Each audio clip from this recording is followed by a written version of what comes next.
गीता की शादी को 2 साल हो गए, पर अभी तक उसकी गोद सुनी ही रही। सब बड़ी ही बेसब्री से इंतजार कर रहे थे और इस महीने 10 महीने हो गए, पर गीता को पीरियड नहीं आए। उसके मन में विचार आया, कहीं वो गर्भवती तो नहीं। पर ऐसा पहले भी हो चुका था, तो सोचा और 10 दिन देख लेती हूँ, फिर घर पर ही चेक कर लूँगी। 10 दिन बाद उसने घर पर ही प्रेगनेंसी किट से चेक किया। उसका टेस्ट पॉजिटिव आया। वो बहुत ही खुश हुई। समझ नहीं आ रहा था कि पहले किसको बताए, अपने पति को, माँ को या सासू माँ को। सोचा पति समीर को सरप्राइज दूंगी, इसलिए सबसे पहले अपनी माँ को फ़ोन लगा के बताया। माँ बहुत खुश हुई, क्योंकि गीता घर में सबसे बड़ी थी और उसके बाद छोटा भाई, इसलिए घर में भाई के बाद अब कोई छोटा बच्चा आने वाला है। फिर अपनी सासू माँ को बता दिया। वो सब भी बहुत खुश हुए, क्योंकि गीता की जेठानी के घर शादी के 5 सालों के बाद भी कोई बच्चा ना हुआ, इसलिए ये उनके घर पहले बच्चा आने वाला था। सासू माँ ने कहा, हम परसों शहर जाएंगे। गीता बहुत ही खुश थी। सोचा चलो कुछ दिन सासू माँ के साथ गांव चली जाऊंगी और फिर माँ के घर आराम से कुछ महीने बिता आऊंगी। अगले दिन फादर्स डे था। गीता ने सोचा अच्छा मौका है समीर को सरप्राइज देने का। उसने केक मंगाया, फिर डेकोरेशन किया, कुछ खिलौने भी मंगाए। समीर की पसंद का सारा खाना बनाया। शाम को जब समीर ऑफिस से आया, उसके सामने केक था। वो समझ नहीं पाया, फादर्स डे पर ये सब क्यों। फिर गीता ने शर्माते हुए कहा, अरे मेरे बुद्धू बल्म, तुम पापा बनने वाले हो। I am pregnant. समीर ने कहा, क्या सच में गीता? तुमको कब पता चला? 2 दिन पहले, गीता ने कहा। मुझे बताया क्यों नहीं? गीता ने कहा, अरे मैं तुमको सरप्राइज देना ही चाहती थी, बाकी घर में सबको पता है। गीता ने समीर को चिढ़ाते हुए कहा। समीर ने कहा, अच्छा मैडम जी, हमको ही मत बताओ, पर मैं बहुत खुश हूँ। बोलते हुए समीर ने गीता को गोद में उठा लिया। कल ही हम डॉक्टर के पास चलेंगे जांच के लिए। मैंने घर पर ही टेस्ट किया था, गीता ने कहा। हाँ, कल मैं ऑफिस से छुट्टी ले लूँगा। और हाँ, आई एम प्रेग्नेंट, ये क्या है? वी आर प्रेग्नेंट कहो। गीता ने पूछा, ऐसा क्यों? समीर ने कहा, देखो गीता, मैं एक एक लम्हा तुम्हारे और अपने बच्चे के साथ रहना चाहता हूँ। इन पलों को महसूस करना चाहता हूँ।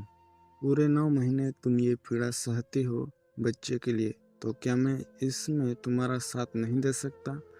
और क्या जिम्मेदारी माँ की ही होती है, पिता की भी तो होती है।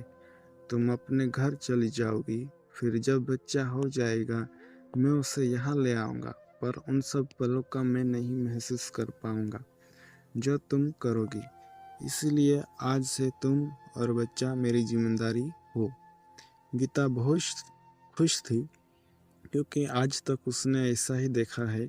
गर्भवती होने पर औरतें अपने मायके चली जाती है और बच्चा हो जाने पर वापस आ जाती है, जब तक उनकी सारी जिम्मेदारी लड़की के माता पिता की होती है। अगले दिन गीता की सासू माँ आ गई। वो गीता को पसंद के लड्डू, नमकीन और सब बना के लाई थी। गीता बहुत खुश हुई थी। ये सब देख समीर ने चिढ़ाते हुए कहा, हो गई मैडम जी की खातिरदारी शुरू। गीता ने कहा, तुम भी खा लो, तुम भी तो प्रेग्नेंट हो। और दोनों हंसने लगे। डॉक्टर को भी दिखाया दिया, सब ठीक था। समीर की मम्मी ने कहा, बेटा कुछ दिन गीता को हमारे साथ भेज दो, हम यहाँ ज़्यादा दिन नहीं रुक पाएंगे। फिर जब बहू के मन होगा तो हम उसके मायके छोड़ आएंगे, जिससे उसकी अच्छी देखभाल हो जाएगी। समीर ने मना कर दिया और माँ को समझा दिया। फिर सासू माँ 2 महीने गीता के पास रही और उसकी हर फरमाइश पूरी करती रही। फिर गांव में फसल का काम था, चली गई।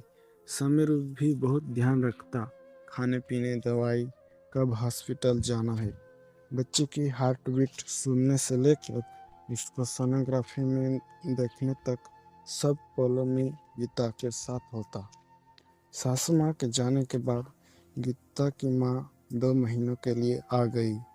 फिर गीता के पिता गांव अकेले थे, इसलिए गीता ने उनको भेज दिया। कहा कि आखिरी के महीने में आ जाना। 4 महीने निकल गए। इन 4 महीनों में गीता की खाने पीने की हर इच्छा पूरी हो जाती थी। कुछ दिन सब अच्छे से रहा, पर कुछ दिनों के बाद गीता की तबीयत थोड़ी खराब रहने लगी। घर में सब कामों के लिए काम वाली थी, पर अभी काम वाली भी 5 दिनों की छुट्टी पर चली गई थी।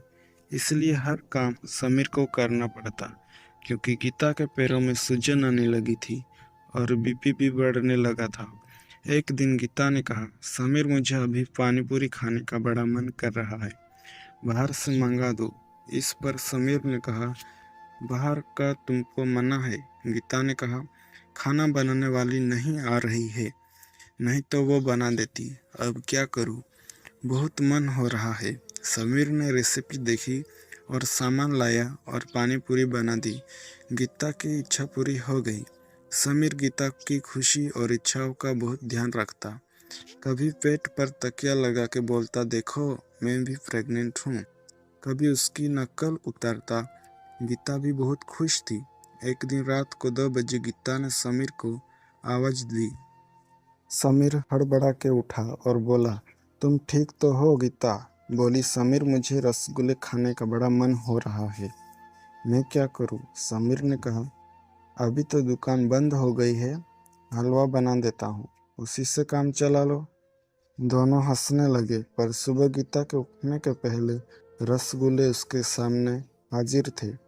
समीर ने अपनी पहचान की एक आंटी से बनवाए थे। फिर 7वें महीने में बड़ी धूमधाम के साथ गोद भराई हुई। समीर ने बहुत सारे फोटो लिए, वीडियो बनाए। उसके बाद कभी माँ तो कभी सासू माँ आ जाती।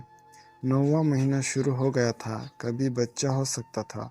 समीर ने साथ मिल कर अस्पताल का बैग तैयार किया। अस्पताल जाने का समय आ गया। गीता को लेबर पेन शुरू हो गए थे। समीर पूरे समय उसके हाथ थामे उसके साथ था। उनके घर बेटा हुआ। समीर ने सबसे पहले गोद में लिया। उसकी आंखों में आंसू थे। उसने 9 महीने इस पल का इंतजार किया था। उसने वीडियो और फोटो भी लिए। जब गीता को होश आया, उसने उसे सब दिखाए। गीता बहुत खुश थी कि समीर जैसा पति उससे मिला, जिसने हर समय उसका साथ दिया। समीर ने घर ऑफिस जारी जिम्मेदारियों को बखूबी निभाया। यह कहानी कैसी लगी कमेंट में ज़रूर बताएं। Thank you.